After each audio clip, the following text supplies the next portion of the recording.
저는 젠틀맨 강사 장유태입니다. 반갑습니다. 우리 앞 시간을 통해서 SMAT 자격증 그리고 서비스에 대한 기본적인 개념을 오리엔테이션 시간으로 통해서 이야기를 해봤죠. 이제 바로 본 강의로 들어가 보도록 하겠습니다. 우리 SMAT 모듈 A의 전체적인 목차는 첫 번째로 비즈니스 매너가 있겠고요. 나머지 네 부분은 나중에 다음 시간을 통해서 이야기를 할 겁니다. 오늘 이야기를 나눌 부분 비즈니스 매너에서 첫 번째 시작을 알리는 매너와 에티켓의 이해가 되겠습니다. 비즈니스 상황이라든가 누군가를 만날 때 우리가 아주 기본적으로 갖춰야 될 여러 가지 것들, 이게 바로 매너와 에티켓이 되겠는데요. 오늘 이 시간은 기본적인 에티켓의 어원과 개념들, 여러 가지 개념과 문제 출제가 어떻게 되는지 이런 핵심 내용들을 같이 한번 보시는 시간이 되겠습니다. 첫 번째로 에티켓에 대한 이야기를 해드릴게요. 저는 무조건 시험 초점으로, 핵심 단어를 초점으로 설명해드리기 때문에 여러분들 집중해서 봐주시면 감사하겠습니다. 에티켓은 앞에 말고 뒤에 부분에 다시 할 매너에 대한 부분하고 같이 연결하셔서 어원이 무조건 비교돼서 나올 수 있습니다. 이 언어가 어떻게 생겼느냐에 대한 기원을 이야기를 해드릴 건데요. 첫 번째로 에티켓이라는 불어 발음이 있습니다. 원래는 프랑스어에서 에티켓이란 말이 유래가 되었는데요. 우리 베르사유 궁전을 가시면은 옛날에 화장실이 없었대요. 그 이유는 저도 잘 모릅니다. 하지만 프랑스 사람들이 약간은 안타깝게도 길에서 편하게 용변을 본다라든가 이런 문화가 있었다고 하더라고요. 그래서 길에 하도 사람들이 용변을 보니까 그것 좀 하지 말아달라라는 뜻에서 길에다 안내판이나 입간판으로 제발 여기에다 뭐 하지 말아주세요 라고 걸어놓은 게 된 거죠. 꽂아놓게 된 거죠. 이게 바로 에티켓의 유래가 되겠습니다. 시험에선 안내판, 입간판 꼭 에티켓에 연결해서 공부하시면 될 것 같습니다. 매너의 어원에서 안내판, 입간판 나온다면 당연히 오답이 되겠죠. 두 번째로 이 에티켓이라는 단어는 원래 우리가 중세 시대를 생각해 보시면 돼요. 14세기, 그러니까 15세기죠. 연도를 치면은 1401년부터 1500년대까지가 되겠는데 그때 시대의 프랑스에서는 상당히 파티라든가 사람들의 여러 가지 귀족들의 문화가 상당히 많이 발달했습니다. 영화를 보시면은 파티 같은 거 예쁜 드레스 입고 뭐 인사를 한다라든가 뭐 칵테일 마시고 이런 내용들이 있죠. 이때 시대가 바로 에티켓이 활성화되고 전성기였다 보시면 되겠는데요. 이때 당시에 그 궁정에서 생활했던 귀족들이 상대방에게 행하는 행동들을 예법이라고 했습니다. 이 예법도 역시 에티켓의 유래라고 보시면 될 것 같습니다. 그래서 그 파티를 들어갈 때 내가 여기 파티에 참가할 자격이 있다라는 그런 증표 같은 거죠. 증표를 줄 때도 이게 바로 에티켓의 유래라고도 하고요. 그리고 여기 써져 있듯이 각자 신분에 따라서 다른 편지로 쓸 수 있는 이런 여러 가지 형식도 에티켓의 유래라고 보시면 되겠습니다. 역시 이 단어들도 시험에 나오니까요. 중점적으로 봐주시면 되겠습니다. 아까 15세기 말씀드렸죠. 1401년부터 1500년대 당시에 프랑스에서 집중적으로 정착이 되면서 안 도트리시라는 여왕이 있습니다. 이 여왕이 본격적으로 프랑스 궁정에서 에티켓이라는 것을 발전시킨 거죠. 좋게 얘기하면은 에티켓의 발전, 약간 조금 꼬아서 얘기하자면은 파티 문화를 활성화시킨 장본인이라고 보시면 되겠습니다. 이 안 도트리시도 꼭 기억해 주시면 좋겠고요. 그 다음에 이분이 궁정 에티켓을 발달시키면서 자연스럽게 16세기로 넘어갑니다. 16세기 이후에는 우리 태양왕으로 잘 알려져 있는 루이 14세 알고 계시죠? 이 루이 14세가 정치라든가 군사, 여러 가지 외교만으로 잘한 것뿐만 아니라 파티 또한 열심히 했다고 해요. 노는 것 동안 열심히 했다고 합니다. 그래서 이분이 완전히 에티켓은 이런 것들이다. 궁정에서는 이렇게 행동해야 된다라고 확실히 확립한 사람이 되겠습니다. 안도트리시 활성화시킨 사람, 루이 14세는 확립을 시킨 사람을 꼭 알아두시면 되겠습니다. 그리고 역사가 쭉 흘러가서 19세기가 되겠습니다. 1800년대 초부터 1900년대까지 부르주아, 우리 귀족을 부르주아라고 하죠. 우리 그 불어 용어로 이 부르주아 사교계에서 귀족들의 바닥에서 관례라고 그리고 예의 범절이라고 확실히 시빌리테라고 합니다. 에티켓이 확립이 완전히 되면서 이제 귀족뿐만 아니라 이 19세기 이후부터는 보통 평범한 사람들도 다 같이 에티켓을 즐기고 행동을 하게 되었다라고 개념 정리를 하시면 되겠습니다. 자, 흐름으로 넘어와서 현대사회에서는 이 에티켓이라는 단어는 이제 약간 조금 바뀌었어요. 바뀌면서 일반인들도 완벽하게 할 수 있다. 누구에게 예의 있게 행동하는 것, 그리고 이것을 생각하는 것, 이게 바로 에티켓이다 라고 얘기를 하는 것. 이 마지막 보편화에 대한 단어도 꼭 공부하시면 좋을 것 같습니다. 시험에서는 이 문장 자체가 부정형으로 바뀌어서 편편해지가 않고 보편화가 되진 않았다. 이런 식으로도 나올 수 있다는 것도 알아주시면 좋을 것 같습니다. 이어서 또 역시 매너, 뒤에서 할 거지만은 매너의 개념과 정의도 같이 연결하셔서 공부하시면 더욱더 좋을 것 같아요. 우리 앞에 부분 다시 한번 보겠습니다. 우리 에티켓의 개념, 모든 사회생활의 상황, 그리고 장소에서의 바람직한 행동 양식. 여기서 말하는 행동 양식은 직접적으로 행동을 하는 게 아니라 우리가 이렇게 행동해야 돼 라고 하는 생각입니다. 꼭 기억해 주세요. 생각이에요. 생각. 에티켓은 그래서 우리가 길에서 버스를 탈 때 줄을 서야 해. 생각하는 게 이게 바로 에티켓이라 보시면 되겠습니다. 자, 이어서 이 행동 양식이 되겠는데 매너는 길에서 버스를 탈 때 직접적으로 줄을 서는 거예요. 행동으로 옮기는 거예요. 이게 바로 매너라 보시면 됩니다. 자, 그럼 시험에서 에티켓은 생각 또는 관념이고 매너는 행동으로 옮기는 것이다 라고 확실하게 구분을 하시면은 문제 푸실 때 어려움이 없을 겁니다. 자, 그래서 우리가 규범이라고 하는 거는 이런 거 지켜주세요 라고 하는 거잖아요. 에티켓도 규범이라는 뜻이 있습니다. 꼭 이것도 알아두시기 바라고요. 그 다음에 사람과 사람 간의 관계에서 어떻게 하면은 합리적인 행동을 유도할 수 있는가, 이 부분도 역시 기본적인 상식의 내용, 에티켓이 되겠습니다. 이 개념도 알아두시면 좋을 것 같고요. 우리가 길에서 줄을 서지 않는다고 경찰이 와가지고 잡아가나요? 그렇진 않아요. 이건 바로 잡아가지는 않고 법을 어기는 건 아니지만 그래도 약간 암묵적으로 지켜야 되는 것들. 그래서 이 단어 중요합니다. 사회적 불문율이다. 에티켓은 사회적 불문율이다. 불법은 아니더라도 지킨다면 좋은 것이라고 보시면 되겠죠.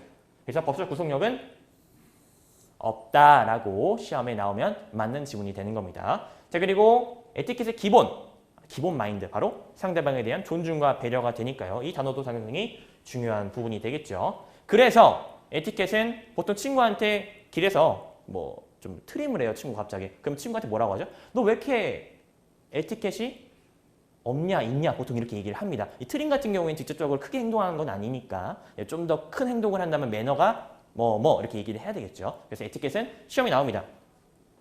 있다, 없다라고 알아두시기 바랍니다. 있다, 없다 꼭 알아두십시오.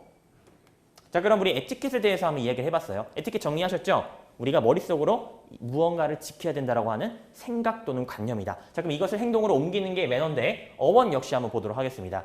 지금은 거의 사용하고 있지 않지만 라틴어에서 유래가 되었다고 해요. 마누아리우스라고 합니다. 마누아리우스에서 유래가 되었으니까 이 스펠링도 혹시나 시험 난이도가 어렵다면 영어 스펠링이 바뀌어서 나올 수 있습니다. 꼭 알아두시기 바랍니다. 그리고 두 번째로 손과 직접적으로 내가 행동으로 해야만이 나타나는 것, 이게 바로 매너라고 보시면 되겠습니다. 이 부분도 확실하게 알아두시기 바랍니다. 그리고 세련되며 품격 있는 방식으로 행동하는가, 이 부분이 매너가 좋냐 나쁘냐에 대한 기준이 되는 거죠. 이 부분도 확실하게 기준을 두고 가시면 될 것 같고요. 최종적인 개념으로는 직접 내가 손으로 무언가 상대방에게 행동을 하거나 직접적으로 행동 방식으로 보여주느냐, 이게 바로 매너에 대한 기본적인 개념이자 어원이라 보시면 될 것 같습니다. 꼭 행동 또는 습관이다. 매너도 습관이 되면 좋겠죠. 습관화도 시험에서 중요한 단어로 나오니까요. 행동, 습관, 손, 이 단어는 꼭 알아주시면 좋을 것 같습니다. 기본적인 매너의 개념과 정의, 역시 에티켓하고 차이점 또는 교차해서 문제 나올 수 있으니까 확실하게 보시기 바랍니다. 직접적으로 사람이 행동하는 구체적인 방식이다. 그리고 두 번째로 상대방에 대한 배려와 존중. 이거는 또 에티켓과 비슷하죠. 똑같죠. 역시 이것을 우리가 외형적으로 형식화한다. 행동으로 옮긴다라고 이야기하는 게 바로 매너라고 보시면 되겠습니다. 그리고 방금 말씀드렸듯이 에티켓을 외적으로 표현하는 것, 이것도 상당히 중요한 단어고요. 황당하게 시험 문제가 나온다면 내적으로 표현한다. 내적으로 표현하는 건 내 마음을 표현하는 거지만 마음으로 표현하려면 직접적으로 결국에는 행동을 해야겠죠. 내적이라는 단어는 그래서 오답이 되는 거죠. 외적 알아두시면 좋을 것 같고요. 그래서 매너는 좋다, 나쁘다라고 마지막 정리를 해주시면 되겠습니다. 에티켓은 있다, 없다. 매너는 좋다, 나쁘다. 확실하게 정리하시기 바랍니다. 그래서 제가 방금 계속 말씀드렸지만은 최종적으로 공부하실 때 이 부분은 이렇게 공부하셨으면 좋겠다는 생각이 들어서 이렇게 매번 부분마다 정리해 드릴 거예요. 에티켓을 먼저 같이 볼게요. 에티켓과 매너의 어원과 개념 정리를 하실 때는 차이점 물어보는 문제 상당히 많이 나옵니다. 시험이 정기 시험이 6번이 있어요. 거기서 3, 4번 정도는 꼭 차이점 물어보는 문제 나옵니다. 또는 어원이 나와요. 꼭 알아두시기 바랍니다. 그리고 아까 에티켓 제가 뭐 15세기, 16세기, 19세기 막 역사 흐름 말씀드렸죠. 이 부분도 시험에 나올 수도 있다는 것 알아두시기 바랍니다. 중간에 안 도트리시 왕비라든가 루이 14세 여러 가지 내용들 꼭 알아두십시오. 그래서 에티켓은 다시 한번 정리해 볼게요. 머릿속으로 생각할 수 있는 관념이다. 이렇게 지켜야 해 라고 생각하는 거고요. 그 다음에 직접적으로 행동으로 옮기고 지키는 것. 이게 바로 매너다 라고 정리하시면 우리 시험에 출제되는 한두 문제는 무조건 맞추실 수 있을 겁니다. 마지막 말씀을 이렇게 드리고요. 다음 페이지로 가셔서 우리가 문제 한번 풀어볼 거예요. 근데 제가 오랜 시간은 못 드리고 제가 간단하게 문제만 읽어드리면서 답을 바로 안내해드리도록 하겠습니다. 다음 중 매너의 어원에 맞게 풀는 문제인데 여기서 요소들을 보시면 다 에티켓에 대한 부분들이 들어가요. 한번 1초 시간 드릴 테니까 한번 풀어보십시오. 네. 이 부분에 대한 정답은 바로 5번이 되겠습니다. 손으로 무언가를 움직이게 하고 사람이 수행하고자 하는 바를 위한 행동, 습관이다. 이게 바로 매너의 어원이 되겠습니다. 이 부분 꼭 알아두시기 바라고요. 나머지 1, 2, 3, 4는 에티켓의 어원이죠. 이런 문제 정도, 난이도 이 정도라고 보시면 될 것 같습니다. 보통 매너와 에티켓은 선다형, 객관식으로 많이 나오니까요. 이 부분은 그냥 개념 정리만 하면은 거저 딸 수 있는 문제다라고 생각하시면 좋을 것 같습니다. 우리 매너와 에티켓 얘기를 해봤는데 여기서 에티켓은 서양적인 의미예요.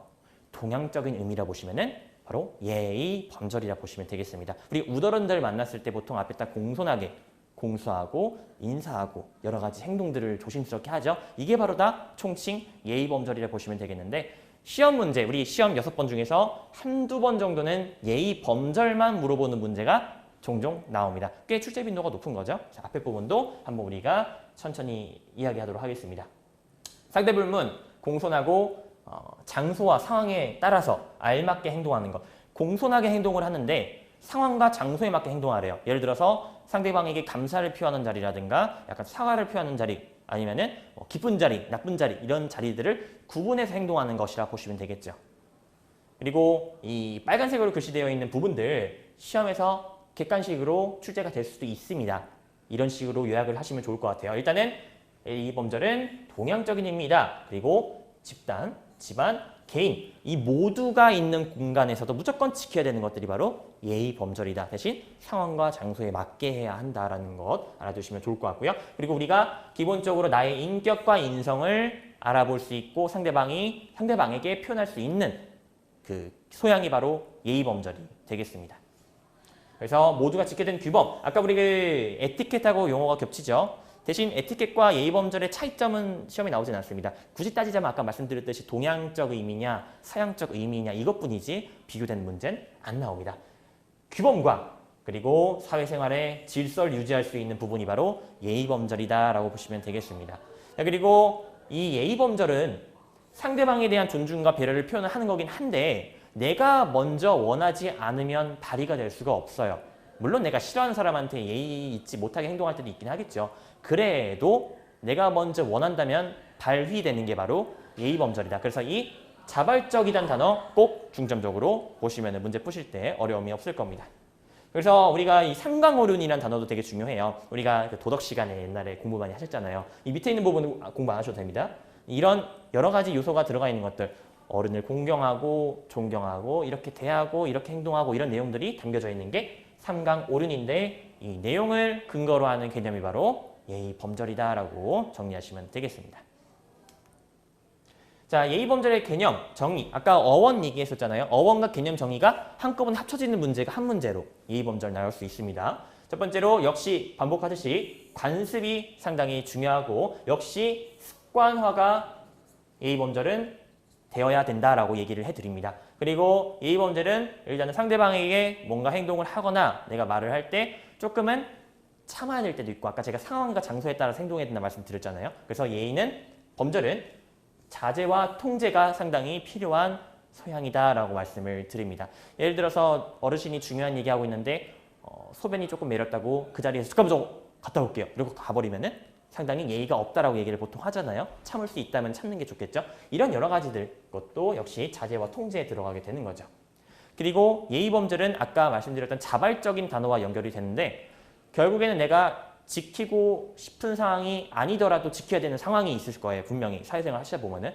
그럴 때 나와의 싸움이 되는 거죠. 이 상황에서 내가 화를 내면 안 되거나 신뢰를 범하면 안 되지만은 내 성격을 못 이겨서 한 번씩 화를 낼 때가 있잖아요. 그거를 찾는 것. 자기와 싸움, 그리고 통제와 자제, 이 단어들도 예의범절에 대한 중요한 부분이니까요. 시험에 나오기 때문에 확실히 공부하시기 바랍니다. 그리고 이 예의범절은 유교라는 종교가 있는데 종교성에 근접한 게 아니라 일종의 기본적인 사상으로만 접근을 한 거라 보시면 되겠습니다. 마치 우리 그런 거예요. 불교에서는 우리 템플 생활 같은 거 있잖아요. 이런 거 할 때 친환경적, 맑은 공기 마시고 이런 사상이 있단 말이에요. 이런 거랑 비슷하다고 보시면 그냥 될 것 같습니다. 그래서 사상에만 집중했다라는 단어도 보시면은 문제 푸실 때 어려움이 없습니다. 이어서 한번 문제 풀어보도록 하겠습니다.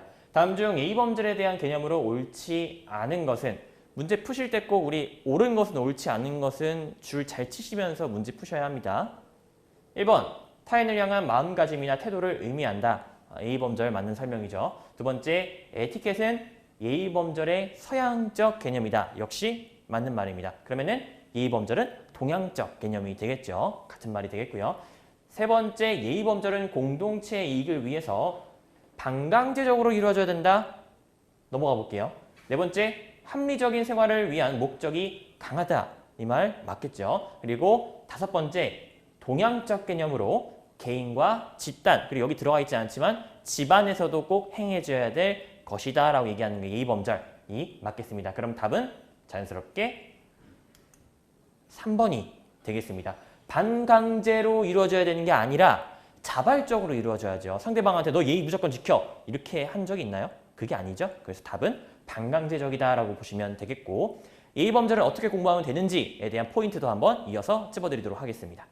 자, 이렇게 공부하시기 바랍니다. 우리 서당에서 한 번씩은 지나가다가 한국민속촌이라든가 이런 데 가보시면서 구경해 보셨을 거고, 여러 가지 서당 같은 걸 보셨을 텐데, 그 공간에 내가 들어갔다 생각을 하고 한번 이 예의범절에 대한 개념을 한번 보시면은 좀 더 편하게 공부하실 수 있을 것 같습니다. 자, 이어서 우리가 에티켓, 매너, 예의범절 세 가지 이야기를 했죠. 이것들을 총칭해서 우리가 서비스 전문 인력으로 고객에게 서비스를 제공을 할 때 이렇게 제공해야 한다라는 부분을 한번 이어서 말씀을 드리겠습니다. 첫 번째로 서비스 매너 개념입니다. 현대 사회에서 서비스 매너는 일종의 매력이자 강력한 경쟁력이다. 고객을 대할 때 내가 친절하거나 아니면은 고객에게 호감 있는 이미지를 연출된다면 고객이 기분이 안 좋은 상태에서 우리 기업을 들어오더라도 기분이 좋아질 수도 있어요. 직원으로 인해서. 이런 여러 가지 좋은 느낌을 고객에게 전달할 수 있는 기술, 힘, 바로 서비스 매너가 되겠습니다. 자, 두 번째로 올바른 서비스 매너로 고객 또는 상대를 배려하고 존중하는 인격을 갖추어야 한다. 이 서비스 매너는 우리가 일할 때만 가식적으로 발휘되는 게 아니라 사회생활 또는 누구든 상관없어요. 상대방을 대할 때 무조건 친절하거나 아니면 매너를 발휘해줘야만이 분명히 본인의 사회생활이라든가 여러 가지 삶의 질도 올라가실 거라 생각이 들거든요. 서비스 매너는 이러한 개념이라고 보시면 될 것 같습니다. 자, 시험에 나온 부분 이제 본격적으로 다시 한번 나옵니다. 서비스 매너는 출제 빈도가 사실은 그렇게 높지는 않아요. 제가 많이 본 적은 없지만 그래도 종종 나오는 문제니까 보시도록 하겠습니다. 종류 보시면은 서비스 전문 인력으로서의 전문 지식이다. 그래서 서비스 매너는 지식으로도 이야기할 수 있습니다. 특정 상황에서는 고객에게 이렇게 행동해야 됩니다. 라고 하는 회사의 업무 매뉴얼이 보통 갖춰져 있죠. 종이 같은 거라든가 서류상으로. 이런 것들 보셨을 때도 다 기본적인 서비스 매너의 안내라고 보시면 되는 겁니다. 그래서 서비스 매너는 이런 상황에서 이렇게 행동해라 라고 안내가 되는 전문 지식이다 라고 말씀을 드리고요. 두 번째로 서비스에 대한 신뢰감을 더할 수 있다. 고객이 딱 자리에 앉았어요. 직원이 서비스를 하는데 물컵을 놓더라도 살짝 놓는 사람과 텅 이렇게 놓는 사람, 두 가지 보셨을 때 어느 사람이 더 전문성이 있어 보이시나요? 잔을 놓는 것도 상당히 전문성이 필요해요. 그냥 탁 놓는 게 아니라 이게 대각선을 놔야 소리가 덜 나거든요. 이런 기술을 아는 사람들이 아무래도 고객에게 좀 더 신뢰감이라든가 호감을 얻을 수 있는 거겠죠. 그래서 이 부분도 전문 지식 또는 서비스 매너를 갖춰야만이 고객에게도 전문성 있고 신뢰감으로 느껴지게 할 수 있는 전문 인력이 될 수 있다라고 말씀을 드리는 겁니다. 그리고 세 번째로 서비스 수행 능력이 향상이 된다. 서비스 수행 능력, 우리가 직접적으로 고객에게 서비스를 제공하는 능력을 말하죠. 전문 지식이라든가 이런 여러 가지 매너를 갖춘다면 당연히 몸에 배어 있기 때문에 고객에게 좀 더 좋은 서비스를 제공할 수 있는 거죠.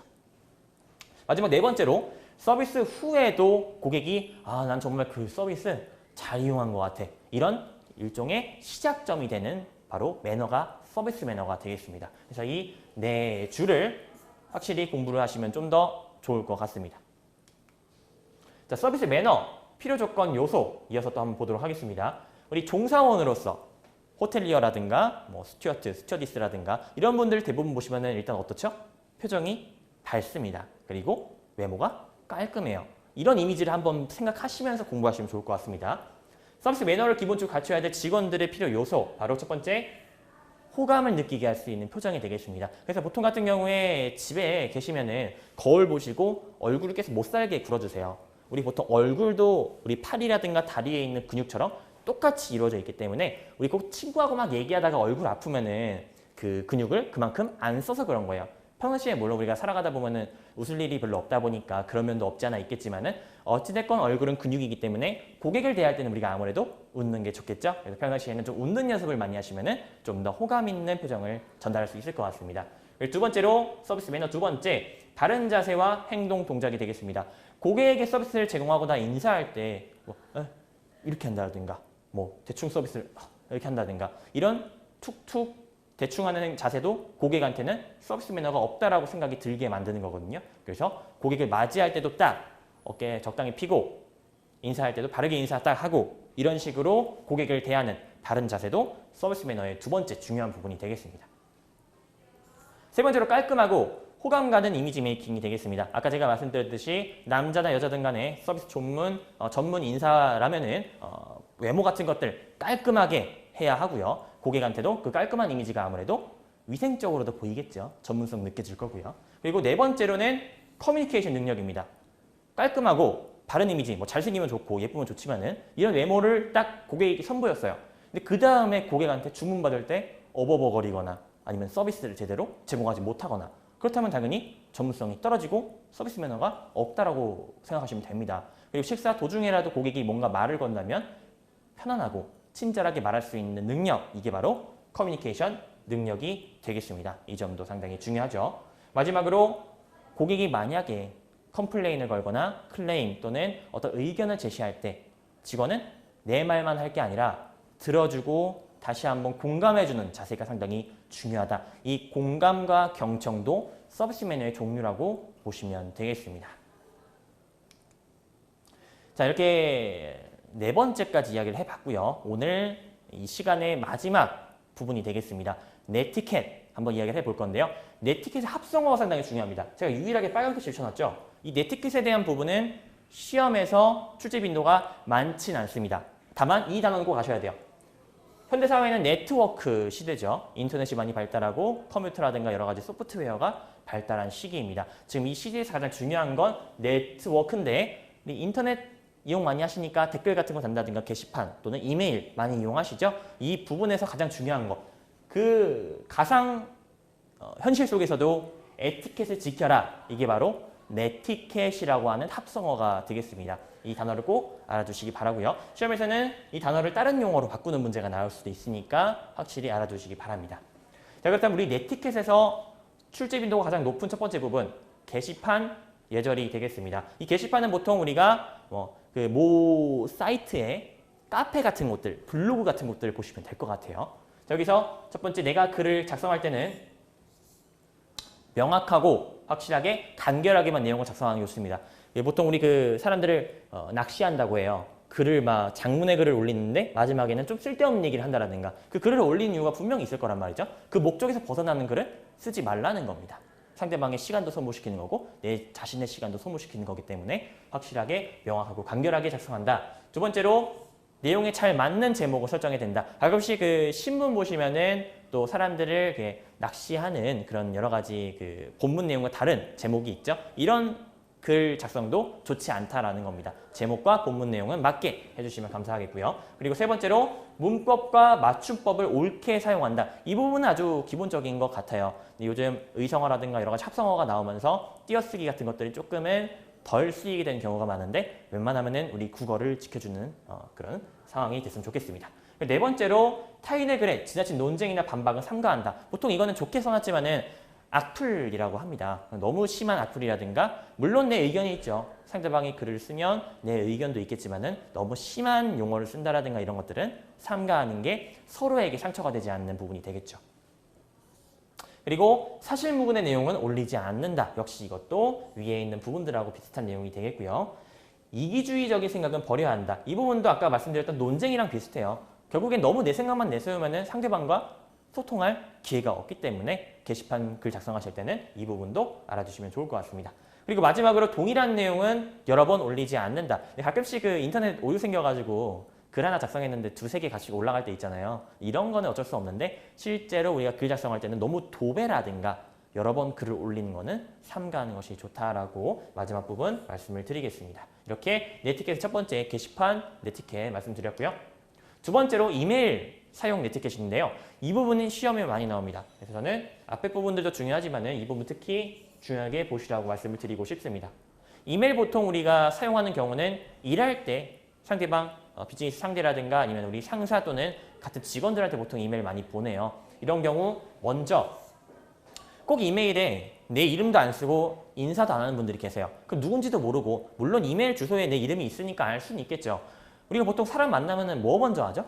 인사 먼저 하잖아요.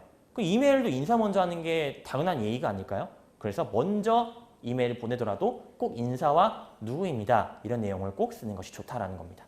첫 번째 꼭 본인 소개 첫 번째 내용이 해야 하고요. 그리고 홍보, 광고성 메일은 웬만하면은 그 메일을 받는 사람에게 미리 허락을 받고 보내는 게 좋습니다. 과거에 뭐 10년 전이라든가 뭐 15년 전쯤에 이메일 막 유행했을 때 그때 당시엔 이런 글들 막 이메일 같은 거 많이 보내셨었죠. 지금은 이제 스팸으로 분류가 되니까 거의 받지는 않고 있는데 아는 사람인데 너무 이런 그 광고성이라든가 홍보성 메일은 웬만하면 안 보내는 게 좋다라는 겁니다. 그리고 세 번째로 모 사이트에 있는 기능인데요. 이메일을 보내실 때 꼭 중요, 긴급 이 두 가지 단어가 들어가면은 상대방이 메일을 받을 때 좀 더 알아챌 수 있는 기회가 많다고 하더라고요. 제가 뭐 중요한 메일을 받아본 적은 없어서 잘 모르겠는데 이러한 기능이 있다면 꼭 내용이 중요하다라면 말머리 기능을 꼭 사용하는 것이 좋다라는 겁니다. 업무상 시간이 없거나 빨리 급한 경우에 그런 경우에 쓰면 너무 좋겠죠. 그리고 네 번째로 본문 내용, 제목 말고요. 본문 내용은 4줄 정도가 적합하다라는 거를 말씀을 드립니다. 4줄 정도. 너무 길면 힘들어요. 그래서 4줄 안에는 이런 내용이 들어가면 좋습니다. 이 메일의 첨부 파일은 이런 내용이다. 검토해 주시면 감사하겠습니다. 이런 식으로 하고 마지막에 감사합니다. 이런 식으로 끝내면은 4줄이 딱 맞겠죠. 자, 그리고 마지막에도 꼭 이메일 마지막에도 개인 소개 함께 인사를 하는 게 좋은데 개인 소개보다는 뭐 오늘 하루 뭐 좋은 하루 되십시오 이라든가 이런 식으로 마무리하면 좀 더 이메일 받는 사람이 기분이 좋겠죠. 자, 그리고 용량이 큰 파일은 꼭 압축하세요. 그 그림 파일 보내시는 분들 막 1부터 막 20까지 막 나눠가지고 쭈르르 보내시더라고요. 그건 되게 불편해요. 받는 사람들 일일이 받아야 되고 클릭해서 받아야 되고 차라리 압축해서 보내면 한 번에 받고 한 파일에 바로 압축을 풀기 때문에 꼭 압축해서 보내시기 바랍니다. 특히 비즈니스 하시는 분들 특히 꼭 염두에서 압축해서 보내시면 좋겠습니다. 그리고 이메일을 주고받을 때 해외 무역하시는 분들은 이게 잘 안 돼요. 24시간 내 답장이 힘든 경우. 그래서 우리나라에서 무역업 하시는 분들 야근하시는 이유가 일이 많아서가 아니라 이메일 기다릴 때가 많대요. 상대방 뭐 싱가포르라든가 뭐 중국이라든가 여러 가지 나라가 있을 거 아니에요. 시차가 조금씩 다른 나라들은 이메일 보내는 날짜가 아니면 시간이 좀 늦을 때가 있다 하더라고요. 그래서 아무리 전화를 해도 안 받는 경우도 많고 하기 때문에 24시간 내에 나라도 상대방에게 먼저 이메일을 답신하는 것이 상당히 중요하다라고 마지막 이메일 사용 네티켓을 말씀을 드렸습니다. 자, 이렇게 오늘 그 챕터 1 부분들 매너와 에티켓의 이해를 한번 이야기를 해봤는데요. 다음 시간에는 우리가 그 다음 부분에 해당하는 챕터 2 비즈니스 관련된 내용을 다시 한번 더 이야기하면서 다음 시간에 같이 찾아뵙도록 하겠습니다. 저는 강사 장윤태였습니다. 매너는 파워다!